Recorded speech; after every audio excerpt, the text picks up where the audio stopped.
Sticking with Diet Coke, Lincoln and his little blue pill, and a presidential-sized hangover. Politicians like to be seen as being able to connect with the common people, but if your idea of a good time is grabbing a drink, count these presidents out. Whiskey, wine, and cider flowed freely in the early days of the White House until 9th President William Henry Harrison entered the scene. Harrison, the son of a wealthy plantation owner and politician in Virginia, was one of the soberest presidents to take office. Yet, a tall tale about hard cider was at the center of his presidential campaign. In 1840, Harrison ran against incumbent President Martin Van Buren, who was not above dabbling in smear tactics to pull ahead of Harrison in the presidential race. Van Buren and the Democrats portrayed Harrison as an elderly grouch who would rather spend his days holed up in a log cabin with a barrel of hard cider than serve the American people. William Henry Harrison wasn't born in a log cabin, but nonetheless this becomes sort of the enduring symbol of that campaign. Harrison and the Whig Party were smart enough to flip the script and used the image of Harrison socializing outside a log cabin with hard cider as a promotional part of his campaign. Rather than risk criticism for being a non-drinking man of privileged means, Harrison played up the facade to appear more relatable to the common man. It worked, but the results were notoriously brief. Harrison died 1 month after his 1841 inauguration, making his presidential term the shortest in U.S. history.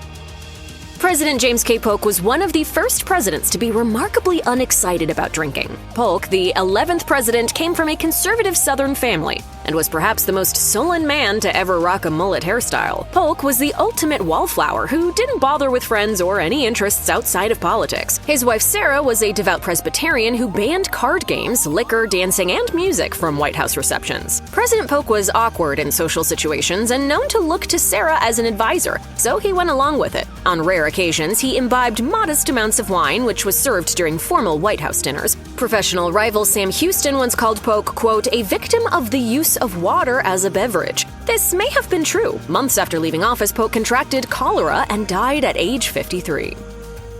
12th President Zachary Taylor was the kind of guy who felt more comfortable attempting to colonize Mexico on the battlefield than he did talking smack at the bar. Historical accounts of Taylor's personal drinking habits maintain that he abstained from alcohol. That didn't mean that Taylor was opposed to other people drinking at the White House. Taylor provided wine to White House guests on the principle of diplomacy, although he didn't receive visitors at his presidential home for long. After being in office for just 16 months, Taylor fell seriously ill after attending a 4th of July celebration at the grounds that would soon be home to the Washington Monument.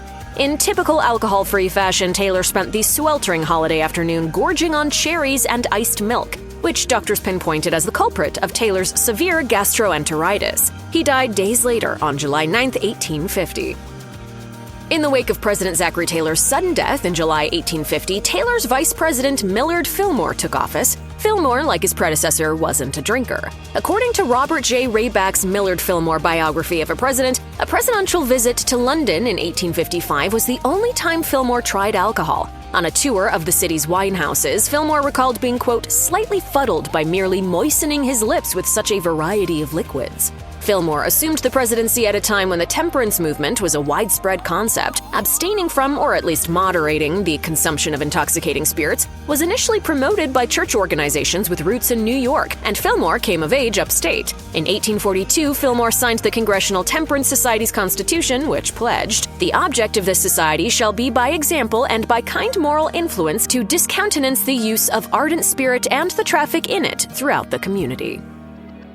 Any glass containing alcohol that Abraham Lincoln raised in solidarity with his countrymen was little more than a prop. What's more, he possessed a deeper understanding of alcohol's complex role in society. In 1842, years before Lincoln became the 16th President of the United States, he delivered his temperance address to the Springfield, Washington Temperance Society. In the speech, Lincoln urged that compassion, not judgment, should be shown toward people who struggle to drink moderately. He also noted the, quote, impolitic nature of denouncing those who sell alcohol for a living. A Kentucky native, Lincoln and many of the locals had ties to the alcohol trade. Lincoln once owned a grocery store that sold liquor, but it's unlikely he sampled the goods much. He maintained that drinking caused him to feel, quote, flabby and undone, enough to keep him on the preferential side of temperance. There might be more as to why bloated and displaced sentiments plagued Lincoln on the occasions he did hit the bottle. In the years leading up to his presidency, Lincoln took a pill known as blue mass to help his perpetual melancholia. The high mercury content within blue mass pills is said to have contributed to Lincoln's temper flaring up during his presidential campaign. All his friends and relatives come and say when he's behaving really erratically, he loses his temper, he's very sensitive, he's got a tremor when he's under stress.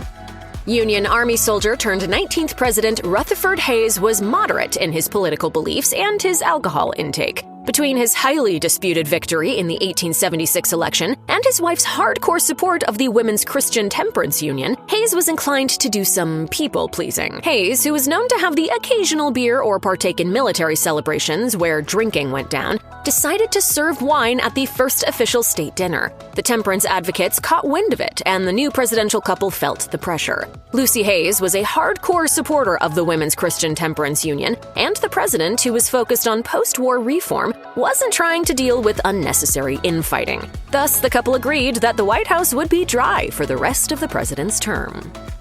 Grandson of fellow teetotaling President William Henry Harrison, Benjamin Harrison's one-term presidency was about as memorable as his grandpa's 1 month in office. Harrison was one of the few presidents who didn't drink at all. We're not saying that alcohol makes people more fun, but by historical accounts, Harrison wasn't packing much in the vivaciousness department. It is said that Harrison's only vices were cucumbers and cigars, and that shaking his hand was like holding a dead fish. Character defects aside, Harrison also held the reputation of being a family man, and was the first former president to hold a professorship at a college when he taught at Stanford. As far as White House happy hour is concerned, it's safe to say that Harrison would have sat it out. Harrison's wife was more inclined to serve clear hot soup at White House receptions than alcohol of any kind. He was president prior to Prohibition, yet Taft was more or less a teetotaler before alcohol in America was banned by law. Historic accounts note that Taft wasn't adverse to those in his presidential company partaking in a few drinks, but he was hardly tempted. Then again, Taft had his health to consider. Long known as the heaviest man to ever take executive office, Taft's teetotaling ways were primarily for physical health reasons. Taft was aligned with the temperance movement and favored Simon beer, a beverage brewed from persimmon fruits. When asked about his views on Prohibition, Taft said that while he was not a drinking man himself, he opposed it on the federal level, but saw its merits on a more regional level. Taft remained active in politics, serving as Chief Justice until his death from heart disease in 1930. Rumor has it that when quippy New York writer Dorothy Parker was seated near President Calvin Coolidge at a dinner party, she told him about a bet she had with her friend. Parker wagered she could get more than 2 words out of the stoic commander-in-chief, to which Silent Cal replied, "You lose." A pent-up guy like Coolidge didn't bother much with booze, and he definitely didn't rely on it to socialize. On the occasions he did imbibe, it was done in near solitude. Coolidge famously turned down a rum cocktail at an official state dinner in Cuba, where he was the guest of honor. Cuban President Gerardo Machado brought in an expert mixologist to prepare rounds of El Presidente for guests, but Coolidge preferred to toast his fellow dignitaries with water. We're cutting Coolidge some slack, considering that his tight-lipped turn at the state dinner occurred in 1928 during U.S. Prohibition. Coolidge wasn't a staunch prohibitionist, but there was a lingering expectation to lead by example. If we focused on his time before serving as the 43rd president, George W. Bush definitely would have been found at a happy hour somewhere. As a Yale University freshman in 1964, W. was staring down a long legacy of family alumni, including his father and grandfather. Young and unfocused, Bush found comfort in the good old boy aspects of Yale tradition: frat parties, secret society meetings, and football games, all activities that allowed the would-be president to drink with abandon. Bush referred to his drinks of choice as the 4 Bs: beer, bourbon, and B&B, which was Benedictine liquor and brandy. He was also known to consume all of them in one sitting. In his college days, Bush was prone to pulling idiotic pranks while inebriated, like the time he was arrested for disorderly conduct after stealing a Christmas wreath off a storefront, but the charges were later dropped. As an adult, he was a habitual binge drinker, with a friend telling the Washington Post in 1999, once he got started, he didn't shut it off. Bush's proclivities came to a head after a raucous 40th birthday celebration left him with a hangover and an existential crisis. Former First Lady Laura Bush said the birthday bash wasn't wilder than any other weekend, but he simply felt ready to stop. Then George just woke up and knew he wanted to quit, and he stopped, and he was able to stop. Bush has been sober ever since. Donald J. Trump is a lot of things, but boozer is not one of them. For years, Trump has stuck to the story that he's never even tried a glass of alcohol, something he described in a 2018 press conference as, quote, "one of my only good traits." The former president has said that he doesn't drink alcohol because his older brother, Fred Trump Jr., was an alcoholic who died young. Trump has expressed regret over aggressively pressuring Fred Jr. to join the family business when he wanted no part of it. Trump maintains he's a Diet Coke man. However, fellow movers and shakers of the 80s and 90s Manhattan club scene paint a different picture. One bartender recalls Trump nursing light beers, no more than 3 a night. A club owner from those days says he witnessed Trump drink champagne or liquor while hanging out with elite model management founder John Casablancas, who Trump relied on as a wingman. Trump and Biden don't see eye to eye on anything, really, except living the sober life. I'm the only Irishman you ever met, though, that's never had a drink. In the past, Biden has explained that he never picked up the bottle because he saw the heart-wrenching effects of alcoholism in his family and his neighborhood growing up. Biden, the oldest of 4 children, told his younger siblings he would pay them $100 each if they didn't drink before they turned 21, though his brother Frank would eventually battle alcohol dependency. Biden also advised his sons not to drink due to the history of alcoholism in the family, but his youngest son Hunter ultimately experienced struggles similar to those his elders faced. Hunter has been forthcoming about his drug and alcohol addictions and numerous rehab visits, though his past behaviors have often served as fodder for Biden's political opponents. Biden is one of the few presidents in U.S. history who has never drank alcohol, so he probably won't be making any appearances at the White House happy hour unless they're serving orange Gatorade, since it's his favorite. And ice cream, of course.